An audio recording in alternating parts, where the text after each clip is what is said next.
Dia memperingatkan Yojin untuk berhenti mengusik kehidupannya serta orang yang ada di sekitarnya. Mendengar hal itu pun, Yojin hanya tersenyum sinis, apalagi saat Jiha mengancam akan ada pertemuan kedua kali jika Yojin mengabaikan peringatan itu. Ia pun menganggap Jiha terlalu bernyali, namun justru memudahkan Yojin untuk menangkapnya. Ruangan itu pun seketika dipenuhi oleh pengawal Yojin yang bersenjata dan seorang wanita berbaju merah bernama Sekretaris Kim. Jihai dimasukkan ke dalam bagasi mobil hendak dibuang ke suatu tempat. Kedatangan polisi yang ingin memeriksa laporan pencurian motor membuat mereka sedikit terganggu. Namun, kesempatan itu dimanfaatkan oleh Jiha untuk melepaskan ikatan menggunakan oli yang ada di dekatnya. Sementara polisi masih memeriksa motor yang dicuri oleh JH. Di dalam garasi terdengar keributan karena JH berhasil meloloskan diri. Betapa terkejutnya Yojin saat JH ternyata bisa mengalahkan puluhan pengawalnya dan kini menodongkan senjata ke arah kepalanya. Ana melihat keributan yang terjadi di rumahnya dan memergoki seorang pria hendak menembak Yojin. Secara spontan ia meminta JH untuk menghabisi ibu tirinya yang kejam itu. Melihat Ana, JH teringat akan seorang gadis yang pernah meminta bantuannya. Ia pun sadar ternyata ada pihak lain yang membenci Yojin. JH menyandra Yojin dan meminta kendaraan untuk melarikan diri. Yojin tak bisa berkutik selain memerintahkan anak buahnya untuk patuh.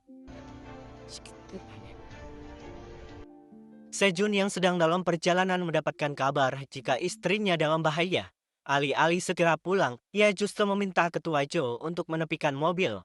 Ia mengingatkan Ketua Jo mengenai tugas utamanya yang harus melindungi kandidat presiden. Ia pun sangat terkejut lantaran Ketua Jo justru mengkhawatirkan kondisi Ana yang tanpa sepengetahuan Sejun kini ada di kediaman mereka. Setibanya di rumah, Sejun lega mengetahui Ana baik-baik saja. Ia enggan menemui putrinya, padahal Ana saat itu sangat berharap mendapat pelukan dari sang ayah. Polisi yang sedang berpatroli tak menyadari jika Yojin dalam ancaman JH hingga mereka membiarkan JH karena dikira bagian dari pengawal Yojin. Yojin berniat menawarkan sejumlah uang pada JH karena JH memiliki bukti rekaman saat Yojin memberi perintah pada anak buahnya untuk menghabisinya. Beberapa saat kemudian muncul pemotor yang mengejar mobil Yojin. Mereka berniat mencelakai mobil tersebut dengan meretas sistem kendali, hingga tiba-tiba rem pun tak berfungsi. Jiha segera mengambil alih setir. Ia segera menjauh dari pemotor agar mereka tak bisa meratas.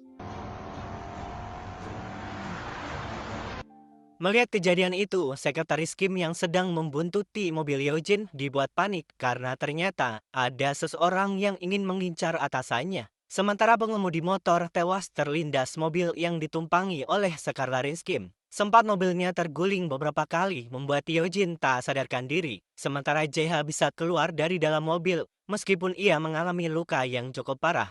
Melihat seorang wanita dalam bahaya atau membuat JH berpaling, ia berusaha mengeluarkan Yojin dari ambang maut. Hingga beberapa detik kemudian terjadi ledakan yang cukup dahsyat. Melihat perjuangan JH menyelamatkan kehidupannya, Yojin memerintahkan anak buahnya untuk segera membawa JH ke rumah sakit. Apapun yang terjadi, ia tak akan membiarkan JH tewas. Keesokan harinya JH siuman. Sekilas flashback di masa lalu saat ia masih menjadi tentara di Irak. JH sempat menjalin cinta dengan penduduk lokal dan sempat mengajak gadis itu pindah ke Korea untuk menikah. Wanita cantik yang memiliki mata indah itu bernama Rania. Jiha terbangun dalam keadaan tangan dipasang gips dan kakinya terikat. Di sampingnya ada seorang pengawal yang meminta Jiha untuk tetap diam. Kasus kecelakaan itu pun sebenarnya mendapat perhatian dari polisi. Namun kedatangan mereka dihalangi oleh petugas keamanan JSS.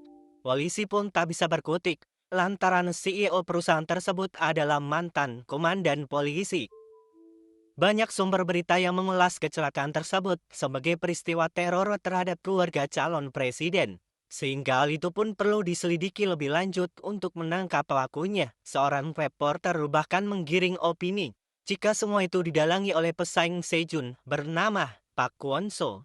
Ternyata Yojin berniat memperkerjakan JH sebagai pengawal pribadinya. Yuskunamil skueta usanasuku. Di ruangan berbeda, Ketua Joe menemui JH. Ia membuka semua ikatan yang ada di tangan dan kakinya karena dianggap terlalu berlebihan.